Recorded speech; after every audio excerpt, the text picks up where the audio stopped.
ഇവിടെ പാകിസ്ഥാൻ സ്നേഹം കണ്ടാൽ നമ്മൾ കരുതും ഇവരൊക്കെ എന്തിനാണ് ഇന്ത്യയിൽ നിൽക്കുന്നത്? ഇന്ത്യയിലെ ആനുകൂല്യങ്ങൾ പറ്റിക്കൊണ്ട് ഇന്ത്യയിൽ നിൽക്കാൻ ലേശം ഉളുപ്പും നാണവും വേണ്ടേ എന്ന്.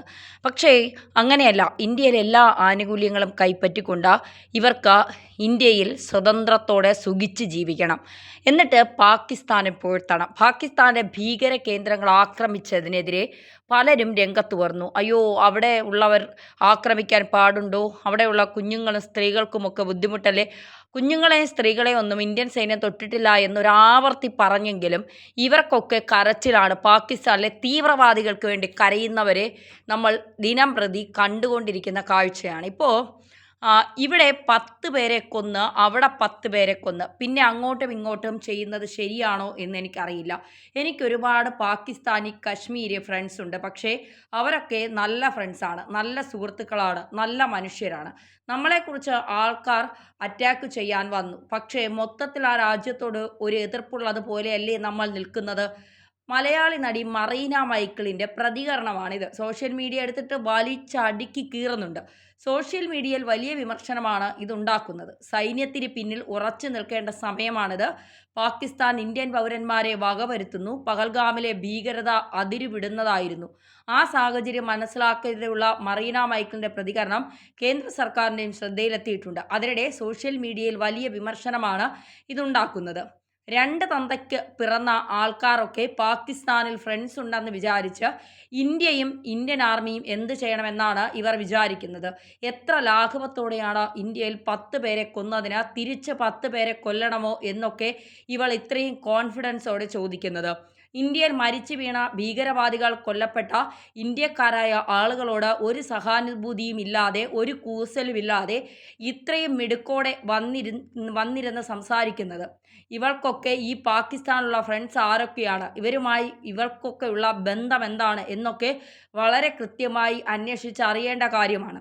ഇന്ത്യയിൽ കയറി വന്ന ഒരു 10 പേരെ കൊന്നാൽ തിരിച്ച് ഒരു 10 പേരെ കൊന്നാൽ ശരിയാകുമോ? ഒരുളുപ്പുമില്ലാതെ നവമാധ്യമങ്ങൾക്ക് മുന്നിൽ വന്നിരുന്ന് ചോദിക്കുന്ന മണ്ടന്മാരോടും മണ്ടികളോടും എനിക്കൊന്നേ ചോദിക്കാനുള്ളൂ.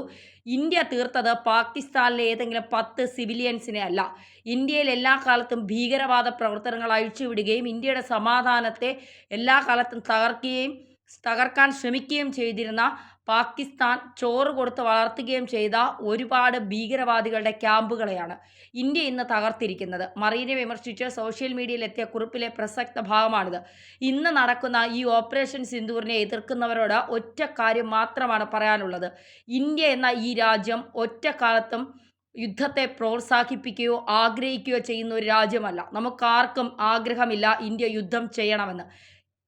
ഇന്ത്യയുടെ പ്രധാനമന്ത്രിക്ക് ഒട്ടും തന്നെ ആഗ്രഹമില്ല യുദ്ധം നടക്കണമെന്ന്.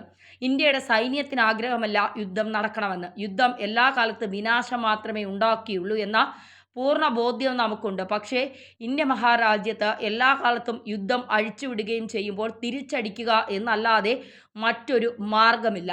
ഇന്ത്യയുടെ തിരിച്ചടിക്കെതിരെ സംസാരിക്കുന്നവരോട് എനിക്കൊന്നേ ചോദിക്കാനുള്ളൂ. നിങ്ങളുടെ കുടുംബത്തിൽ, നിങ്ങളുടെ വീട്ടിൽ, നിങ്ങളുടെ ബന്ധുക്കൾ, സുഹൃത്ത്, ജനങ്ങളായിട്ടുള്ള ആരെങ്കിലും ഒരാൾ മരിച്ചു വീഴുന്നത് വരെ ഈ മരണപ്പെടുന്ന വ്യക്തികൾ ഒക്കെ ഏതോ ഒരു വ്യക്തിയായിരിക്കും. പക്ഷേ ഇതെൻ്റെ രാജ്യമാണ്, ഇവിടെയുള്ള ഓരോ പൗരന്മാരും എൻ്റെ സഹോദരന്മാരാണ്, സഹോദരിയാണ് എന്ന പൂർണ്ണ ബോധ്യം നിങ്ങൾക്കുണ്ട് എങ്കിൽ ഇന്ത്യയിൽ പാകിസ്ഥാൻ കൊന്നുതള്ളുന്ന ഓരോ വ്യക്തിയും നിങ്ങളുടെ സ്വന്തം വീട്ടുകാരാണെന്ന് നിങ്ങൾക്ക് തോന്നും. തിരിച്ചടിക്കണം എന്ന പൂർണ്ണബോധം നിങ്ങൾക്ക് തോന്നും. ഇതിനെതിരെ സംസാരിക്കുന്നവർ ഒന്ന് ആലോചിക്കണം. നിങ്ങൾ ഇന്ന് കാലിന്മേൽ കാല് വെച്ച് പുട്ടടിക്കുന്നത് അതിർത്തിയിൽ പാവം സൈനികർ ആഹാരമില്ലാതെ ഉറക്കമൊഴിച്ചിരുന്ന് നിങ്ങൾക്ക് നിരന്തരം പ്രതിരോധം തീർത്തത് കൊണ്ടാണ്. ഇവിടെ ദക്ഷിണേന്ത്യയിൽ ഇരുന്നു കൊണ്ട് ഉത്തരേന്ത്യയിലേക്ക് നോക്കി കുറ്റം പറയാനും എളുപ്പമായിരിക്കും. ഈ സമയം പാകിസ്ഥാനിൽ മരിച്ചു വീഴുന്നവർക്ക് വേണ്ടി കണ്ണീർ പൊഴിക്കാതെ നമ്മുടെ സൈന്യത്തിനായി പ്രാർത്ഥിക്കുകയാണ് വേണ്ടതെന്നും മറീനെ ഉപദേശിക്കുകയാണ് ഈ സോഷ്യൽ മീഡിയ കുറിപ്പ്. ഓപ്പറേഷൻ സിന്ദൂറിനെ വിമർശിച്ച സംഭവത്തിൽ മലയാളി യുവാവിനെ നാഗ്പൂർ പോലീസ് അറസ്റ്റ് ചെയ്തിരുന്നു. സ്വാതന്ത്ര്യ മാധ്യമ പ്രവർത്തകനും ആക്ടിവിസ്റ്റുമായ റിജാസ് എം ഷീബയാണ് പോലീസ് അറസ്റ്റ് ചെയ്തത്. വ്യാഴാഴ്ച നാഗ്പൂരിലെ ഒരു ഹോട്ടലിൽ നിന്നാണ് റിജാസിനെയും സുഹൃത്തിനെയും അറസ്റ്റ് ചെയ്തത്. സുഹൃത്ത് ബീഹാർ സ്വദേശി ഇഷയെ പിന്നീട് വിട്ടയച്ചു. ഡെമോക്രാറ്റിക് സ്റ്റുഡൻസ് അസോസിയേഷൻ പ്രവർത്തകനാണ് റിജാസ്. കൊച്ചിയിൽ നടന്ന കശ്മീരി ആകുന്നത് കുറ്റകരമല്ല എന്ന പരിപാടിയിൽ പങ്കെടുത്തതിന് റിജാസിനെതിരെ ഏതാനും ദിവസം മുൻപ് കേസെടുത്തിരുന്നു. ഇന്ത്യൻ സൈന്യത്തിനെതിരെ മുദ്രാവാക്യം പോസ്റ്റ് ചെയ്തതിന് കലാപാഹ്വാനം അടക്കമുള്ള വകുപ്പുകൾ ചുമത്തിയാണ് കേസെടുത്തിരിക്കുന്നത്.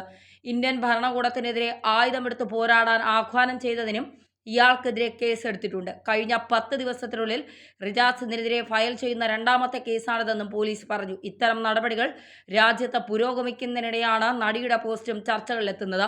യുവതലമുറയിലെ ശ്രദ്ധേയ നടിയാണ് Mareena Michael. Kurishinkal, Mumbai taxi, happy wedding, Amar Akbar Antony, Chunks എന്നീ സിനിമകളിൽ അഭിനയിച്ചിട്ടുള്ള മറീന ഗവിയിലൂടെയാണ് ആദ്യമായി നായികയാവുന്നത്. ചങ്സ് എന്ന സിനിമയിൽ 100 കിലോമീറ്ററിലധികം വേഗതയിൽ ബുള്ളറ്റ് മോട്ടോർ സൈക്കിൾ ഓടിച്ച് ഒരു ടോംബോയ് ക്യാരക്ടർ ചെയ്തു. സംസാരം ആരോഗ്യത്തിന് ഹാനികരമെന്ന മലയാള സിനിമയുടെ തമിഴ് റീമേക്കായ വായ്മൂടി പേശുവയിലും അഭിനയിച്ചിട്ടുണ്ട്. കോഴിക്കോട് തിരുവണ്ണൂരിലാണ് ജനനം. ഒരു പ്രശസ്ത ജ്വല്ലറിയുടെ ഫോട്ടോഷൂട്ട് എന്ന് പറഞ്ഞ് ഈ നടിയെ കെണിയിൽ അകപ്പെടുത്താൻ ശ്രമിച്ച അനുഭവം നടി തന്നെ തുറന്നു പറഞ്ഞതിലൂടെ വിവാദമായിരുന്നു. ജ്വല്ലറിയിൽ നേരിട്ട് വിളിച്ച് അന്വേഷിക്കാൻ തോന്നിയതിനാൽ അവസാന നിമിഷം കെണിയിൽ നിന്ന് രക്ഷപ്പെട്ടെന്നും ഈ നടി പറഞ്ഞിരുന്നു.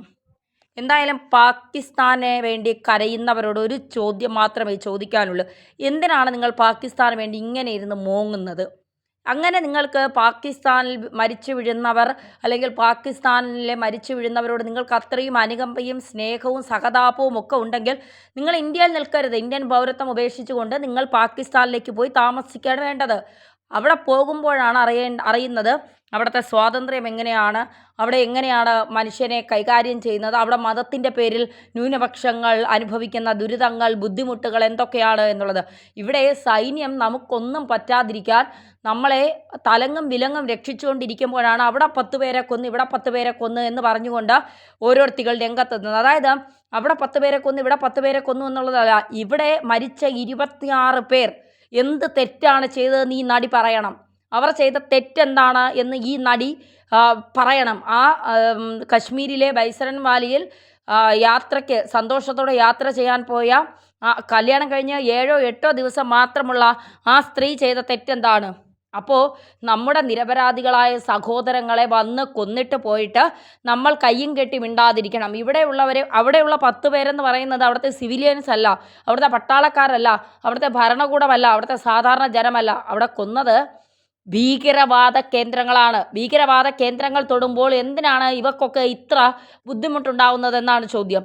ഭീകരവാദികളെ തൊടുമ്പോൾ ഈ കുറേ എണ്ണത്തിന് എന്താണ് ഇത്ര പ്രശ്നവും ചൊറിച്ചിലും ഉണ്ടാകുന്നത് എന്നുള്ളതാണ്. ഇവളെയൊക്കെ പിടിച്ചിരുത്തി ചോദ്യം ചെയ്യണം. ഈ പാകിസ്ഥാൻ സ്നേഹം ഇങ്ങനെ കാണിച്ചു കൂട്ടുന്നവന്മാരെയും അവളുമാരെയും ഒക്കെ വിളിച്ചിരുത്തി ചോദ്യം ചെയ്യണം. ഇവളുടെയൊക്കെ പാകിസ്ഥാൻ ബന്ധം ചോദ്യം ചെയ്യണം. ഇവളൊക്കെ എന്ത് കണ്ടിട്ടാണ് പാകിസ്ഥാനെ ഇത്രത്തോളം സ്നേഹിക്കുന്നത് എന്ന് ചോദ്യം ചെയ്യണം. ഇന്ത്യയിൽ ഇരുന്നു കൊണ്ട് ശത്രു രാജ്യത്തോട് എന്തിനാണ് ഇവൾക്കൊക്കെ ഇത്ര അനുകമ്പ എന്നുള്ളത് ചോദ്യം ചെയ്യപ്പെടണം. ഇതൊക്കെ ചോദ്യം ചെയ്യപ്പെടണമെങ്കിൽ ഇവളുടെയൊക്കെ പാകിസ്ഥാൻ ബന്ധവും ചോദ്യം ചെയ്യപ്പെടണം എന്നുള്ളതാണ് യാഥാർത്ഥ്യം.